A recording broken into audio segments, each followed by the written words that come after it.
মাসি কত সুন্দর।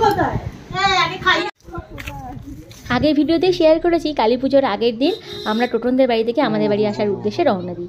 তো এই আসার পথেই আমার মেজমাসির বাড়ি পড়ে, মানে চিনির ঠাম্মির বাড়ি।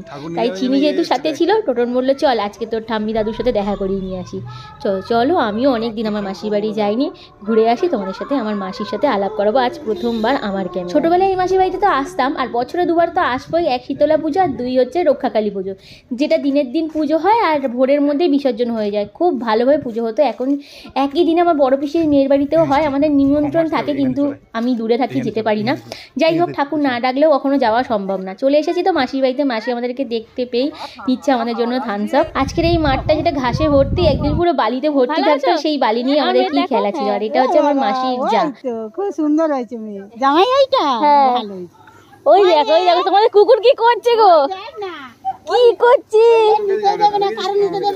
ও ওর নাম কি? ওর নাম চিকু। এই খেলছে, কি সুন্দর খেলছে। আমাদের মিষ্টি কুকুর খুব ভালোবাসে, ওদের কাছে খুব বায়না করেছিল একবার কুকুর কুকুর করে, কিন্তু আমি বলেছি কেনা কুকুর না, রাস্তা থেকে একটা কুকুর নিয়ে গিয়ে পুষতে, এর সাথে খেলে কেউ শেষ করতে পারবে না। চলো মাসির বাড়ি চলে এসেছি, মাসি আমাদেরকে থামস আপ দিচ্ছে। মাসি জানতোই না আমরা আসবো, খুব কম সময়ের জন্য গিয়েছিলাম, নাহলে আমার মাসির কাছে আমাদের ছোটবেলার অনেক অনেক ফটো রয়েছে, তোমাদের সাথে শেয়ার করতে পারতাম, ভুলে গেছি। পরের বারে চেষ্টা করবো শেয়ার করার। আর এখানে দেখো আমার মাসি কি সুন্দর করে ঠাকুরের পুজো দিয়েছে।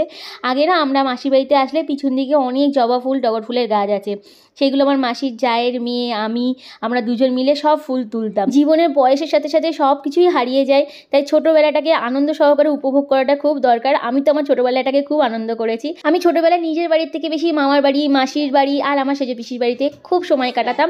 আমি যেখানে পারতাম সেখানেই ঘুরতে চলে যেতাম, এর জন্য আমার পড়াশোনা হয়নি। আর এখানে মাসির গাছে হয়েছে প্রচুর পেঁপে, তাই পেরে নিয়ে যাচ্ছি।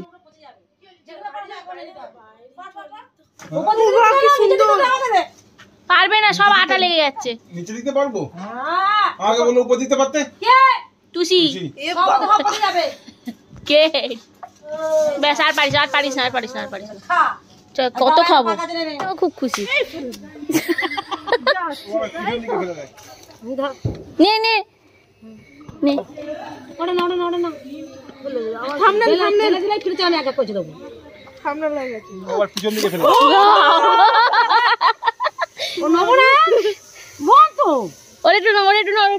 মিষ্টি একটু নে, মিষ্টি বোনা একটু নে, ওর একটু নি। হ্যাঁ দেখো রাগ হয়ে গেছে, বলতে পারছি না মুখে কিছু। কোনো সুন্দর হয়েছে। ও আচ্ছা, এই ব্যাপার। এটা অনেক পুরনো একটা বট গাছ, তবে আজকে মন্দিরটা দেখছি নতুন হয়েছে, শিব ঠাকুরের মন্দির। ছোটবেলায় এসে এই বট গাছের মানে এই শিকড়গুলো ধরে ধরে দোলনা চড়তাম। সত্যি দিনে দিনে সব চেঞ্জ হয়ে যায়। চিনিকে ওর মামার বাড়ি, ওর ঠাম্মির বাড়ি সব বাড়িতে ঘুরিয়ে নিয়েছি, কারণ ও তো ঘর থেকে বেরোয় না, খুব কমই বেরোয়। তো এবারে আমাদের নিজেদের বাড়ি যাওয়ার পালা। তো চলো তাহলে এবারে যাওয়া যাক।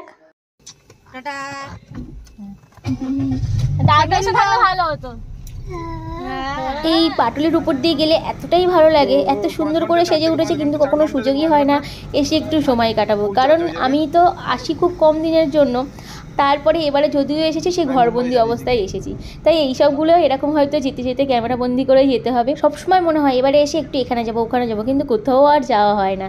এখানে দক্ষিণেশ্বরের মন্দিরটাও হুবহু তুলে ধরেছে। আমি না আসতে পারি, আমার কলকাতা আরও সুন্দর করে সেজে উঠুক এটাই চাই। চলে এসেছি বাড়িতে, এখানে মামি আমার মেয়েকে নিয়ে আদর করছে, প্রথমবার বলে নিয়েছে। এটা আমার মামার ছোট মেয়ে, ওকে কে আদর করে তার ঠিক নেই। ও চিনিকে আদর করছে, আমাদের লিটল স্টারকে আদর করছে। বাচ্চা যে ও কি ভালোবাসে করছে, দেখ দেখ রে, ফটো তুলছো।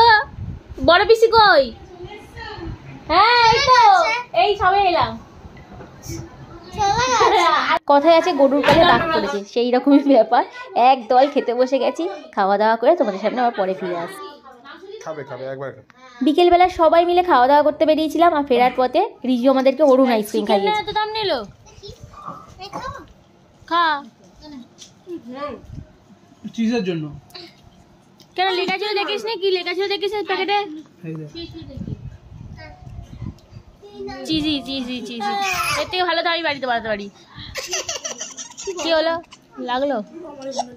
আজকের ভিডিও এখানেই শেষ করলাম। কালকের একটা দারুণ ভিডিও নিয়ে তোমাদের সামনে হাজির হবো। ভিডিও ভালো লেগে থাকলে লাইক করে দিও। টাটা।